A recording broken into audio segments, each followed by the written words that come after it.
If you're not already subscribed to this YouTube channel, go ahead and hit the subscribe button now, along with the bell icon so you can be notified whenever a new video is posted. And if you're already subscribed, check and make sure that YouTube hasn't unsubscribed you. And of course, be sure to give the video a like as well as share it on your social media. The white supremacists hate that.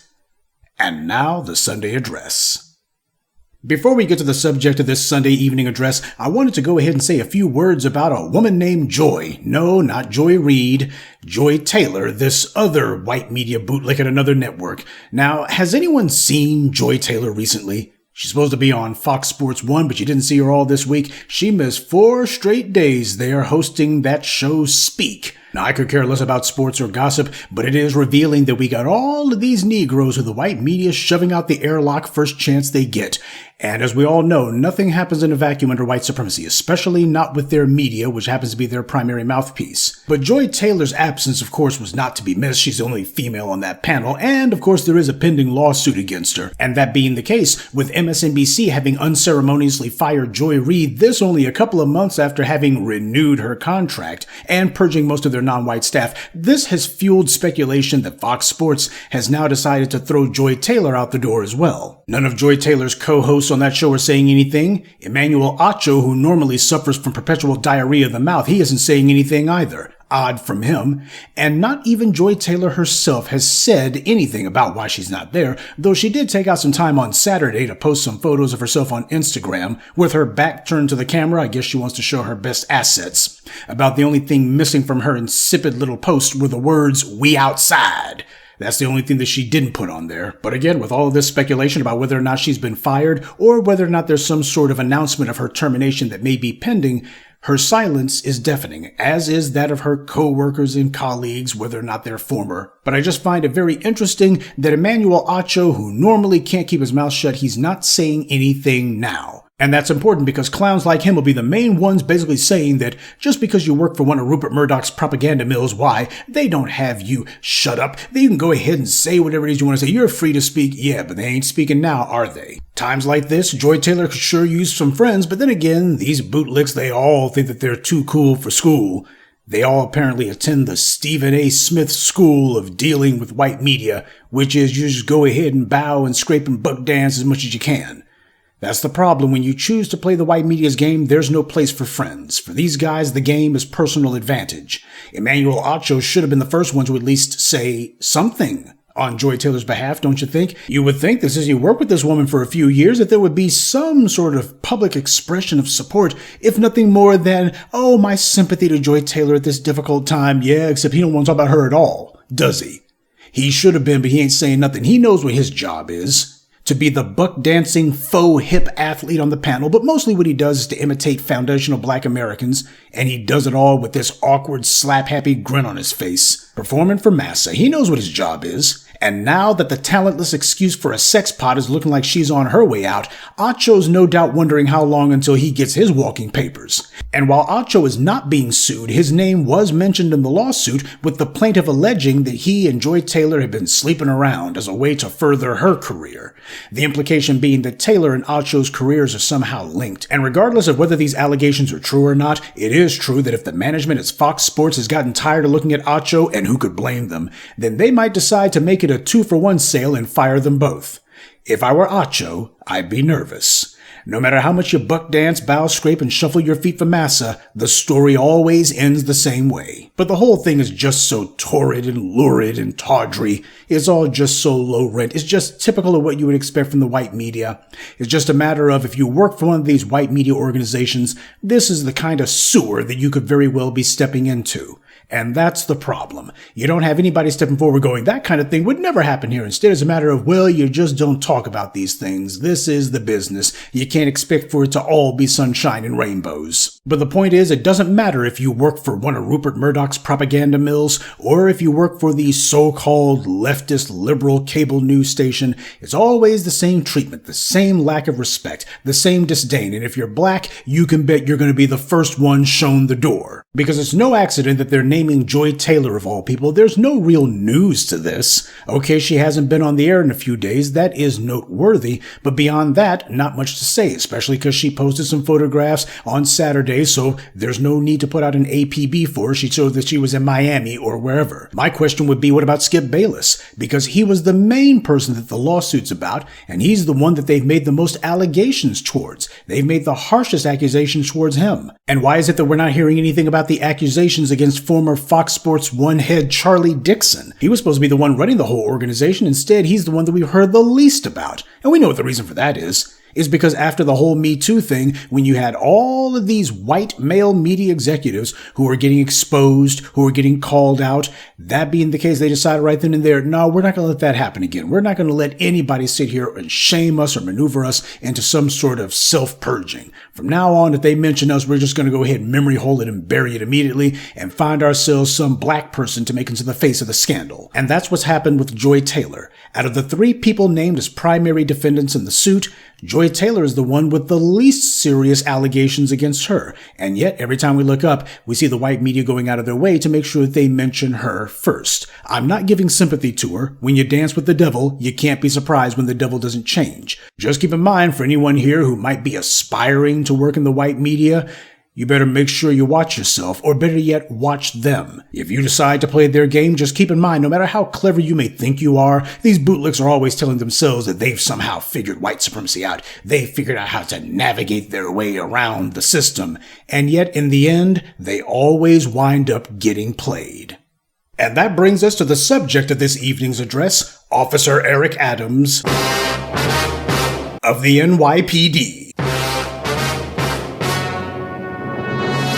His Honor the Boss, who also moonlights as the city's mayor, is facing an uphill battle.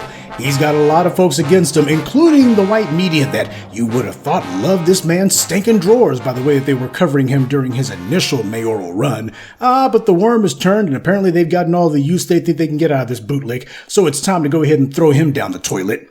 And who are they going to replace him with? Somebody who, at least on paper, has a record far more odious than Officer Eric Adams of the NYPD.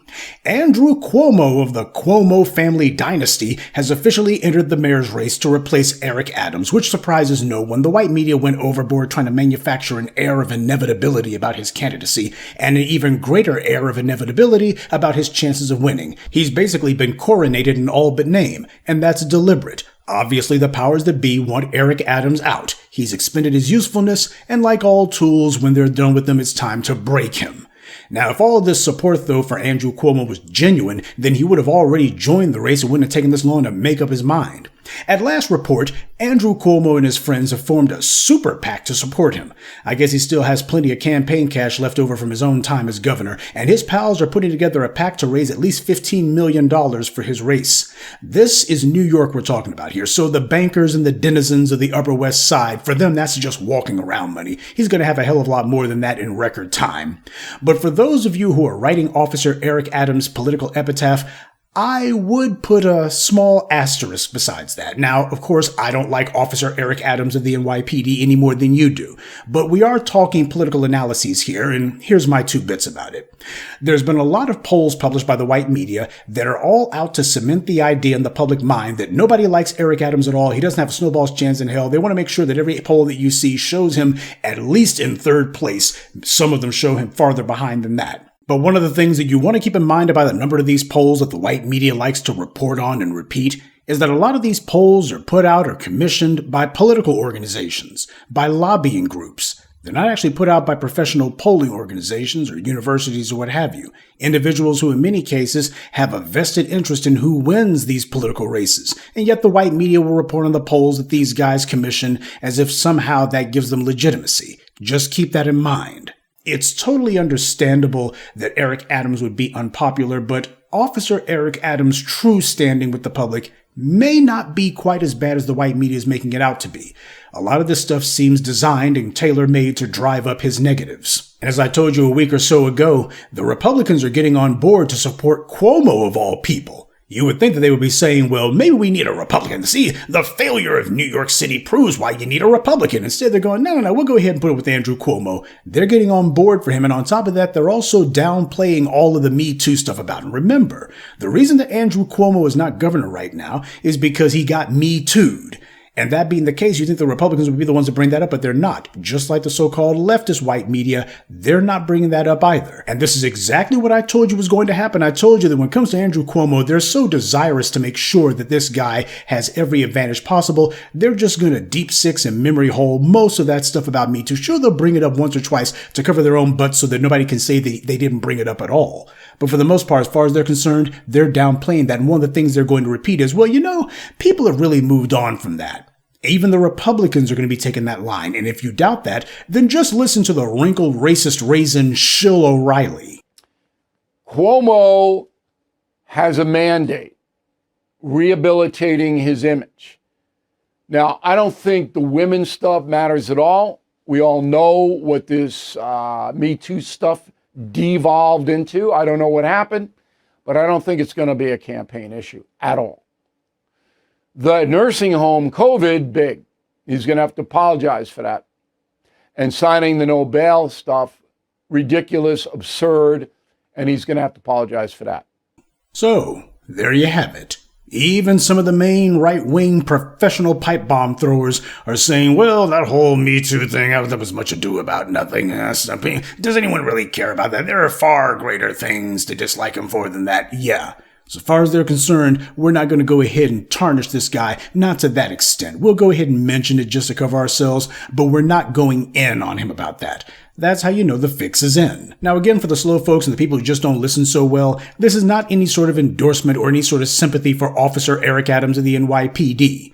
He's getting kicked around and he deserves it. This is a guy who came into office telling black people, what about black on black crime? Well, these days here, now he's worried about the white media on black crime. That's what he's concerned about. That is, whenever he's not complaining and talking about these Negroes here, these Negroes who are talking against me, they do not know what they do. He's actually comparing himself to Jesus Christ. This guy is coming apart at the seams. And while it is good that Officer Eric Adams of the NYPD is getting a kicking, the reality happens to be Andrew Cuomo is not looking to do anything for black people in New York City any more than he did for black people when he was governor of the state.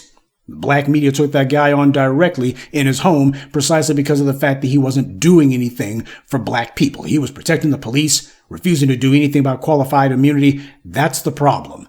Andrew Cuomo is showing everybody that he is just the same old slightly sanitized anti-black bigot that Kamala Harris is and all the rest of them.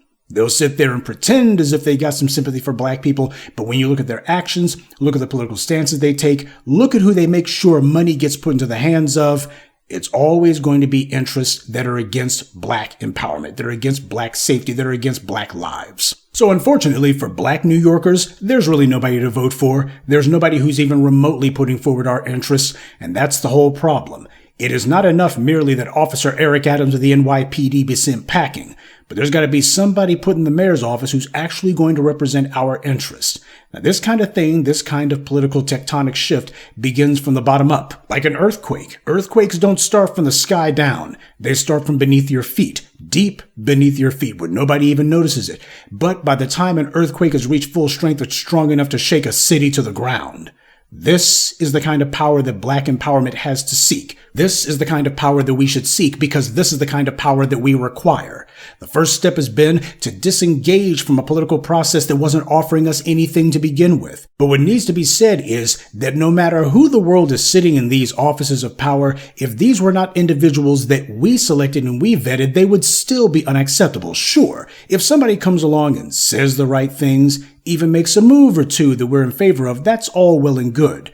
But it's not enough to simply have somebody who comes along and basically will bend the knee. We need individuals who are dyed-in-the-wool, rock-ribbed, steel-spined black empowerment zealots. And you don't get that by choosing from the Democrat or the Republican Party's hand-picked slate of candidates and tools. You only get solid individuals like that because you got hardcore ideologues that you gave rise to.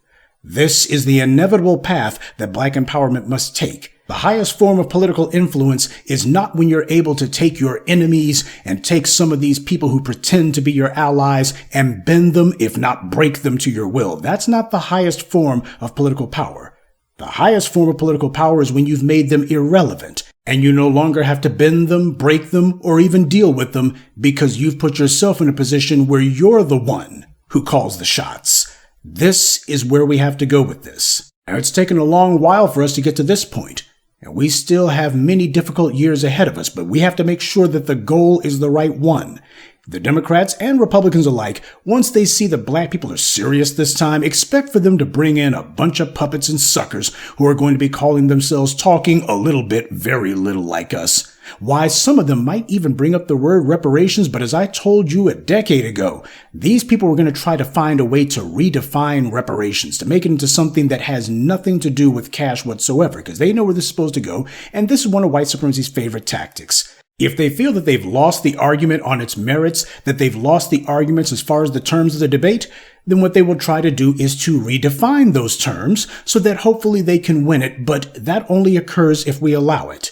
We have to give maximum pushback across the board. It's not easy, it's not going to be quick, but it is necessary. And as for Officer Eric Adams of the NYPD, I get more than a kick out of the fact that this guy is frustrated that what he thought was going to be his black support has evaporated on him. Yeah, those fools who might have been part of his Kiss Butt chorus a few years back, apparently some of those folks are MIA, or some of them have actually started speaking against him. Yeah, that's how it always works with these clowns. There's no honor among sleaze.